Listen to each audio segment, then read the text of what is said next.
Today, we'll cover everything you need to know about text in Figma. Text is one of the most used parts of any interface, so learning the text tool and typography basics will save you time and make your designs look much cleaner. Start simple. Pick the text tool or press T and click on the canvas to start typing. Try typing something like "How to Guide Text." Then press Ctrl-A or Command-A to select it all. That small habit will speed up editing when you need to change font, weight, or size. When you select a text layer, the right side properties panel changes and shows typography controls. You can change the font. Pick weight styles from thin to bold. Change the size. To check more properties, let me add one of my video description. Go back to right menu. Set line height to control the space between lines. And tweak letter spacing to move characters closer or further apart. You can also set alignment. If you click this Type Settings button in the Alignment section, you get more text properties to work with, like add underline or strike a through, and change the case to uppercase or lowercase. Figma gives you Google Fonts built in, and it also lets you use fonts installed on your computer. If you use Figma in a browser, install the Figma Font Helper font installer. Once it's installed and enabled, the fonts on your PC will appear in Figma, just like the built-in fonts. I made a separate video on it. The link is in the description. Text boxes in Figma behave in 3 different ways: auto width, auto height, and fixed size. Auto width grows horizontally as you type and is best for single words or labels.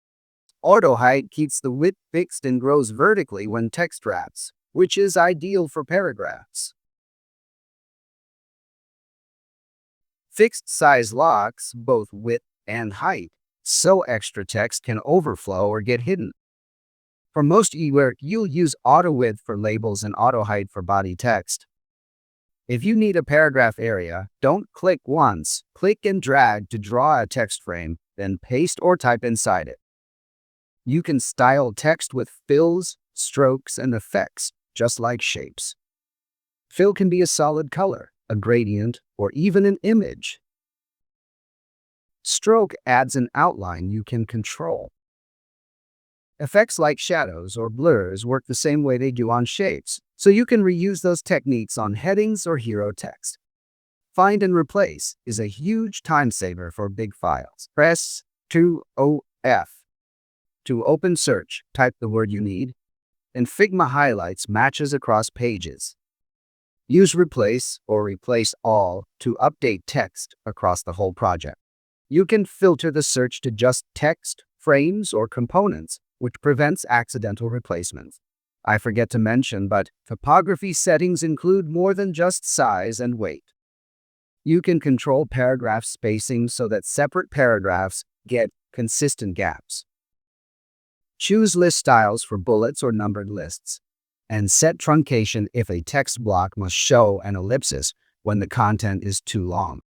Truncate is useful for card titles or single-line headers where the layout must stay fixed.